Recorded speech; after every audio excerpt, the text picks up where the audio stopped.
880 টাকায় ঘড়ি বিক্রি করে এক ব্যক্তি 12% ক্ষতি হলো। কত টাকায় ঘড়ি বিক্রি করলে 10% লাভ হবে? বলছে 880 টাকায় একটা ঘড়ি বিক্রি করছে, তার 12% ক্ষতি হচ্ছে।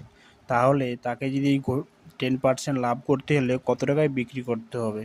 আমার বিক্রয় মূল্য দেওয়া আছে 880 টাকা। তাহলে আমরা লিখি, এই অঙ্কটা আমরা দুরকম ভাবে করব, একটা এক্স ধরে বড় করে আর একটা শর্ট ট্রিক্সে। তাহলে আমাদের এখানে বিক্রয় মূল্য কত, না বিক্রয় মূল্য সমান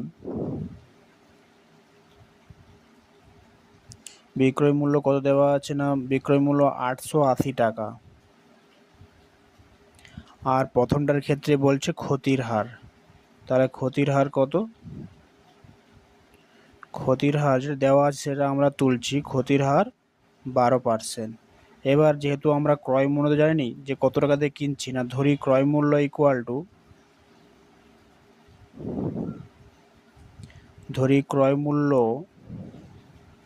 ইকুয়াল টু এক্স টাকা। তাহলে আমাদের ক্ষতি কত হবে? কিনছে এক্স টাকায়, বিক্রি করছে 880 টাকা। তাহলে ক্ষতি কি? ক্ষতি সবসময় কি হয়, না ক্রয় মূল্য মাইনাস বিক্রয় মূল্য।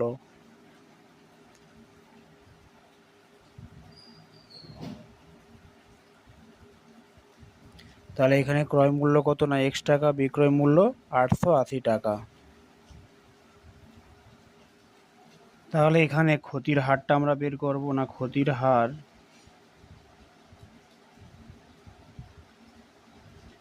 হার ইকুয়াল টু, সবসময় আমরা সূত্র কি জানি, না ক্ষতি বাই ক্রয় মূল্য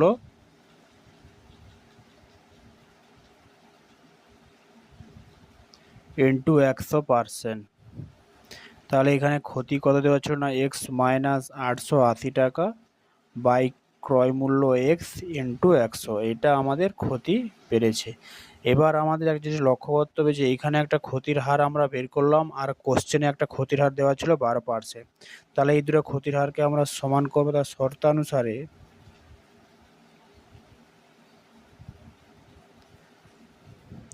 x minus 880 by X into 100, ওপাশে ছিল 12। এটা ক্যালকুলেশন করব। এটা ক্যালকুলেশন কীভাবে করব, না এক্সটা যদি উপরে গুণ করি কী হয়, 100x মাইনাস 880, এর জন্য দুটো শূন্য গুণ হলো। আর এখানে নিচে ওয়াই ছিল, এক্স ছিল, এক্সটা এই পাশে গুণ হয়ে গেল 12x, বা 100x এটা এই পাশে আসলে মাইনাস 12x, এটা এই পাশে গেলে প্লাস, বা 88x ইকুয়াল টু এত, বা x ইকুয়াল টু কত হবে, না x ইকুয়াল টু এটা বাই 88 এক। তাহলে আমাদের ক্রয় মূল্য কত বেরোলো? ক্রয় মূল্য ইকুয়াল টু 1000 টাকা। তাহলে অতএব ক্রয় মূল্য কত হলো?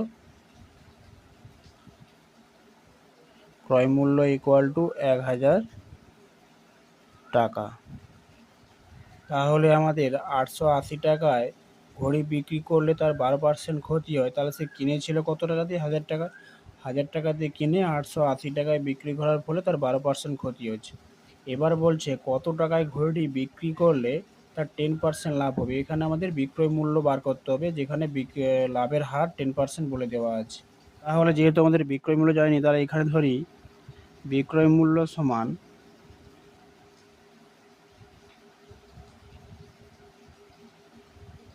ওয়াই টাকা, আর ক্রয় মূল্য তো জানি 1000 টাকা বের করলাম।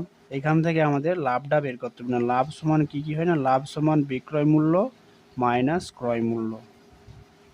এবার লাভের হার বলছে, না লাভের হার আমরা কি জানি, না লাভের হার ইকুয়াল টু লাভ বাই ক্রয় মূল্য ইন্টু 100%।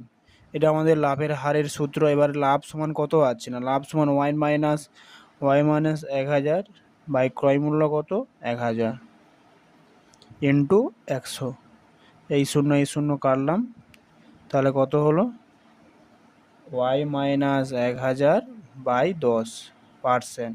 এবার আমরা কি করব, না কোশ্চেনে ছিল যে 10% লাভ করতে হলে কত টাকায় বিক্রি করতে হবে। সেই 10% লাভ আর এই লাভের হার, দুটো লাভের হারকে তুলনা করব। শর্তানুসারে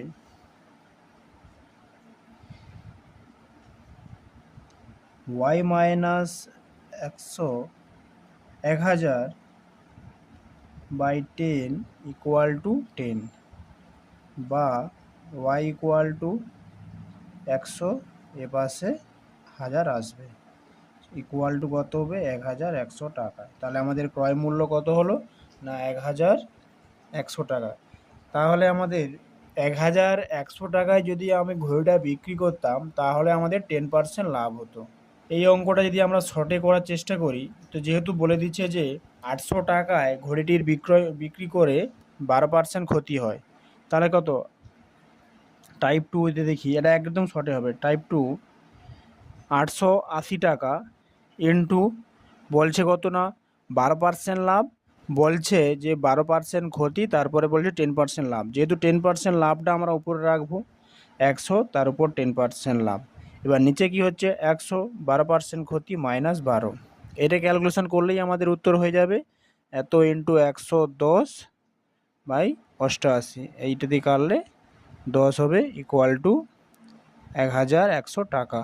এটাই আমাদের উত্তর হয়ে গেল। এটা একদম শর্টে হয়ে যায় কত না, যেটা দেওয়া থাকে যে মূল্যটা, সেই মূল্যটার উপর একবার ক্ষতি হচ্ছে আর একবার লাভ হচ্ছে। সবসময় আমরা কি করবো না, উপরে লাভটা রাখবো, নিচে ক্ষতিটা রাখবো। কোনো কোনো অঙ্কের ক্ষেত্রে কি থাকে না, উপরে দুটোই লাভ ক্ষেত্রে, প্রথম থেকে 10% লাভ, তারপরে দিকে বলে 20% লাভ, তখন আমরা কি বলবো, যেটা বেশি হবে, সেই যে লাভটা বেশি হবে সেটা সবসময় উপরে রাখবো, তারপর কমটা নিচে রাখবো, করলেই হয়ে যাবে ব্যাস।